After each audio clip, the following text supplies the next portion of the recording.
Bonjour, pasteur Simon. Bonjour mon frère Michel. Ça fait un plaisir de vous revoir après toutes ces années. Un grand plaisir pour moi. Les miens dépassent les tiens. Ok, je vous concède cela.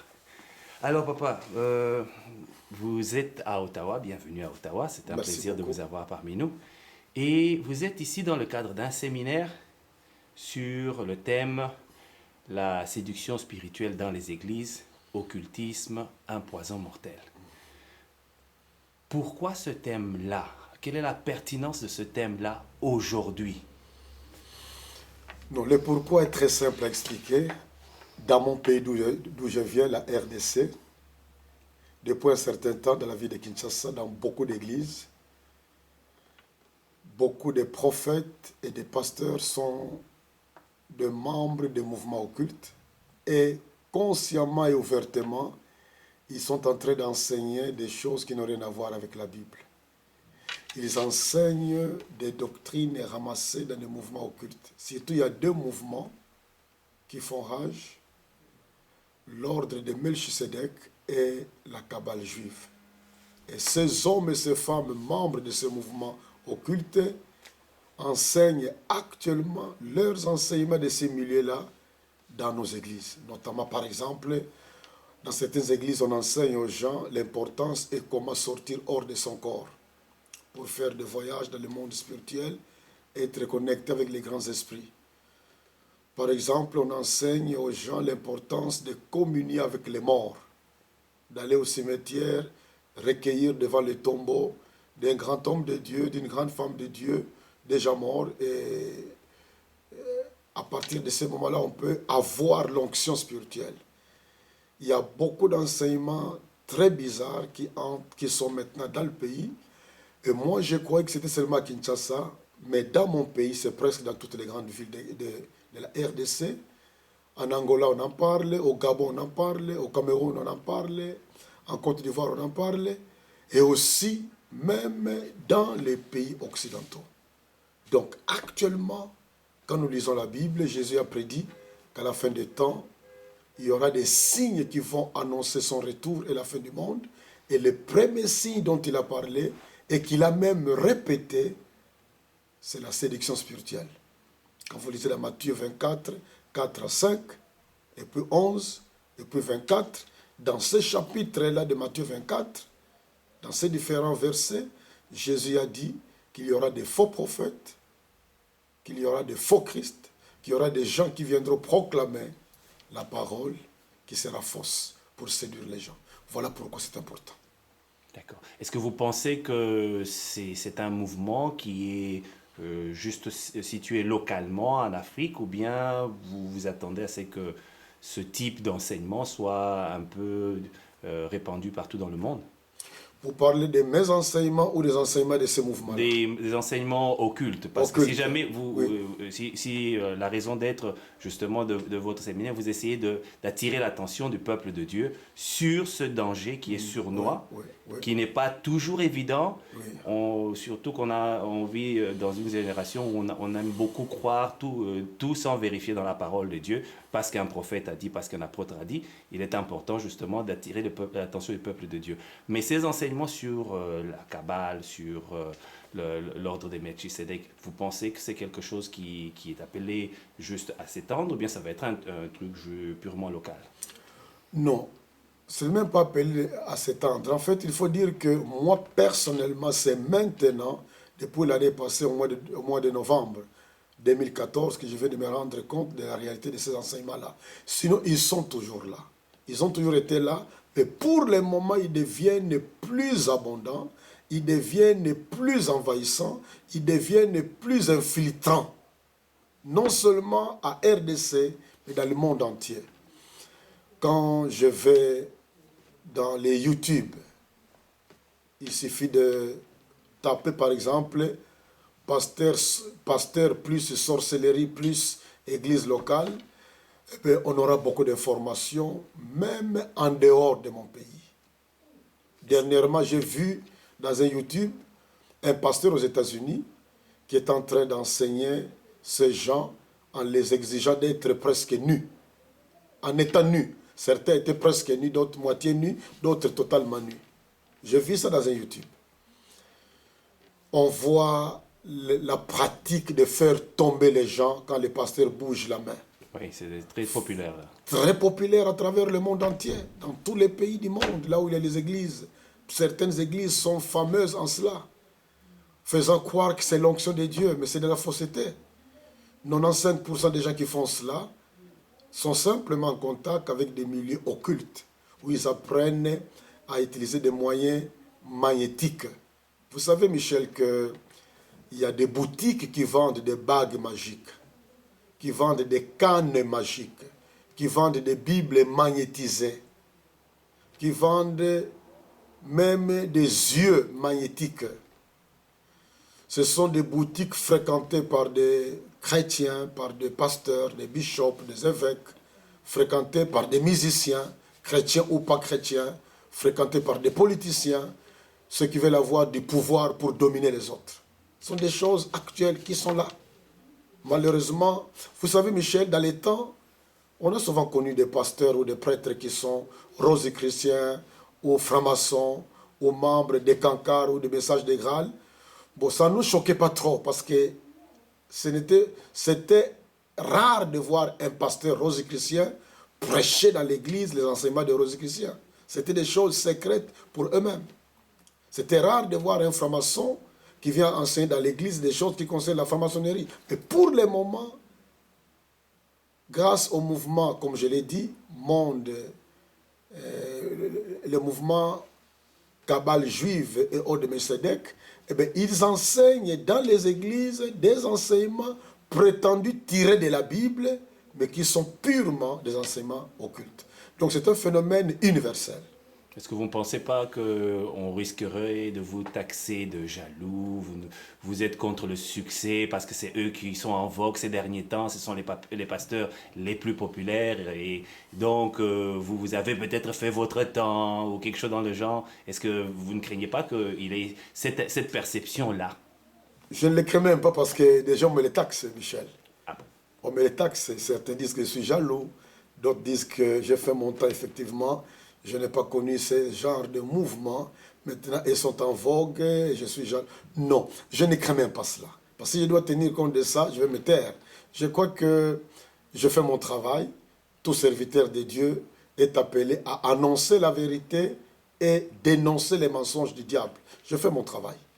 Ceux qui écoutent, écoutent. Et je suis content de voir que certains, grâce à de telles conférences, parviennent à quitter ces milieux-là, à se repentir et à venir sur les rails.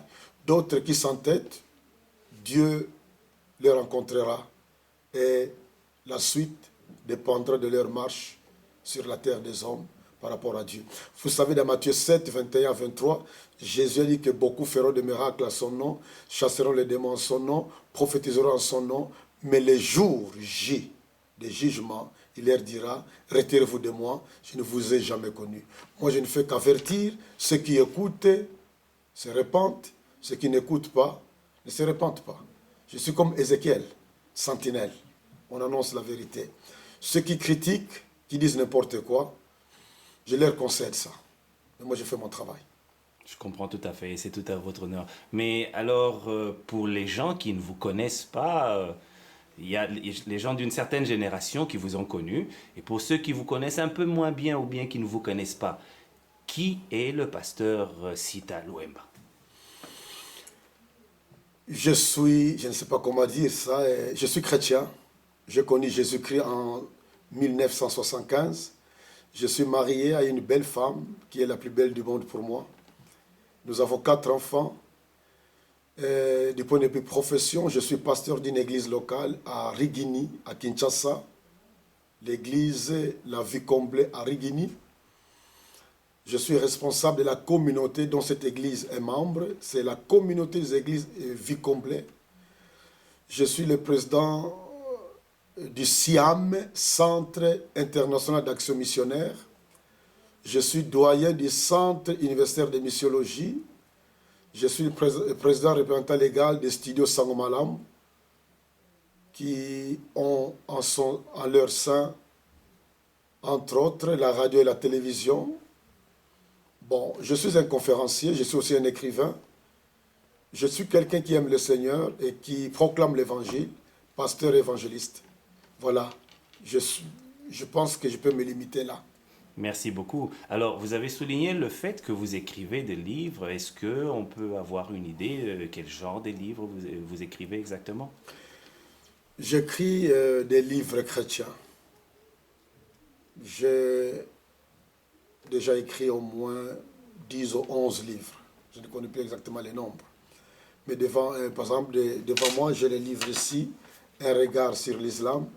C'est un petit livre qui donne des informations minimales que tout chrétien est censé avoir. Par exemple, qu'est-ce que l'islam, d'où ça vient, qui est le prophète Mahomet, qu'est-ce qui a favorisé sa création, sa naissance, quelle est la différence entre l'islam et le christianisme, que croient les musulmans. Ce sont des informations importantes que les chrétiens doivent savoir s'ils veulent provoquer un dialogue utile entre lui et les musulmans, mais aussi présenter l'évangile de Jésus-Christ aux musulmans. C'est un livre. L'autre que j'ai ici, j'ai un petit livre qui concerne, qui contient en fait l'essentiel de mes conférences sur la séduction. Vous voyez le titre, L'Église, attention à la séduction spirituelle. C'est là où je puise l'essentiel de ce dont je parle actuellement. Partout, j'ai l'occasion de présenter l'enseignement sur la séduction spirituelle. Là-dedans, je parle de qui est le vrai chrétien, qu'est-ce que l'Église, pourquoi l'Église existe-t-elle, qu'est-ce que l'occultisme, quelles sont les conséquences de l'occultisme, quels sont les exemples de messages, de pratiques et de rituels occultes dans les églises, quels sont les facteurs qui favorisent l'infiltration de l'occultisme dans les églises, quelles sont les conséquences de l'occultisme, et comment un pasteur peut-il agir pour protéger les troupeaux dont il est le responsable de la séduction par l'occultisme. Là aussi, je donne un petit mot sur l'ordre de Melchizedek dont j'ai parlé et la Kabbale juive. Et enfin, au dernier chapitre, je parle des mouvements que nous venons de lancer depuis le mois de décembre, que nous appelons CLEM-DD, la coalition des leaders évangéliques mobilisés pour le discipulat et le développement. C'est un mouvement qui est en train de s'adresser aux leaders chrétiens, surtout ceux qui gèrent des églises, pour savoir quoi faire pour que leurs membres ne soient pas séduits par ce courant occulte qui est en train d'envahir certaines églises locales. J'ai aussi un autre livre ici, les 12 conditions pour l'exaucement de nos prières. Je suis en train d'analyser Marc 11, 24, qui pose une problématique. Jésus dit, quand vous priez, croyez que vous l'avez reçu. Vous avez reçu la chose que vous avez demandée et vous verrez la chose s'accomplir. Alors je pose la question, faut-il prier plusieurs fois ou une seule fois pour une chose? Et si c'est une seule fois, ce qui est normal parce que Jésus nous dit que dès que vous demandez, croyez que vous l'avez reçu, quelle doit être l'attitude du chrétien entre les moments où il a demandé et les moments où il va obtenir la chose? À part ça, il y a d'autres livres tels que les cahiers des affermissements, sont des leçons, des bases qu'on donne à un nouveau converti. Il y en a 12. Il y a aussi les cahiers numéro 2 qui met l'accent sur la formation des nouveaux convertis affermis dans le domaine de l'évangélisation et le travail de suite. On a aussi d'autres livres. Et si jamais quelqu'un souhaitait se procurer ces livres-là, quel serait le moyen de les avoir? Ces livres sont dans certaines librairies, mais nous sommes en train de faire des efforts depuis que nous sommes ici en Occident, au Canada. Nous sommes en train de demander les conditions pour qu'un livre soit vendu par Amazon.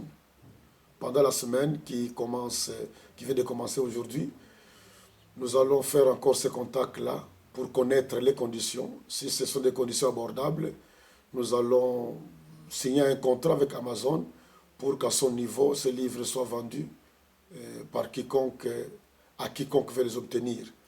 Mais nous sommes aussi dans les démarches de les transformer en des livres en ligne pour que quiconque veut les commander, il puisse les consulter ou les commander sur notre site qui est en travail. Dieu voulant, d'ici fin novembre, le site sera prêt. On pourra aussi commander des livres dans ces domaines-là.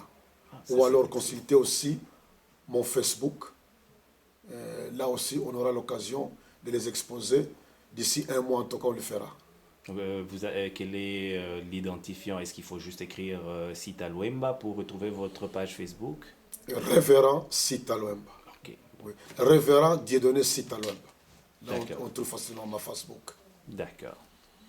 Écoutez, c'était un réel plaisir de vous avoir parmi nous. Merci de ce moment que vous nous avez accordé. Que le Seigneur vous bénisse, que le Seigneur continue à vous utiliser puissamment pour amener le peuple de Dieu à être prêt. Parce que Jésus-Christ revient bientôt et il faudrait que le peuple de Dieu soit prêt. Merci beaucoup, mon frère Michel. C'était un plaisir pour moi de passer ce moment et de parler à mes frères et sœurs qui ont le plaisir de m'écouter. Et est-ce que vous avez un mot particulier aux frères et aux sœurs qui vous suivent? Je vous donne simplement le verset de 1 Timothée 4:1, où Paul dit, l'Esprit dit expressément qu'au dernier temps, quelques-uns abandonneront la foi pour s'attacher aux esprits séducteurs et aux doctrines des démons. Que ce verset soit un avertissement, que vous et moi, nous ne soyons pas parmi ceux qui abandonnent leur foi et qui s'attachent aux esprits séducteurs et aux doctrines des démons. À nous revoir prochainement. Merci beaucoup. Bon séjour au Canada et quand vous allez repartir, ne manquez pas d'amener toutes nos salutations du Canada pour le Congo. Amen. Amen. Au revoir, pasteur. Au revoir, mon frère.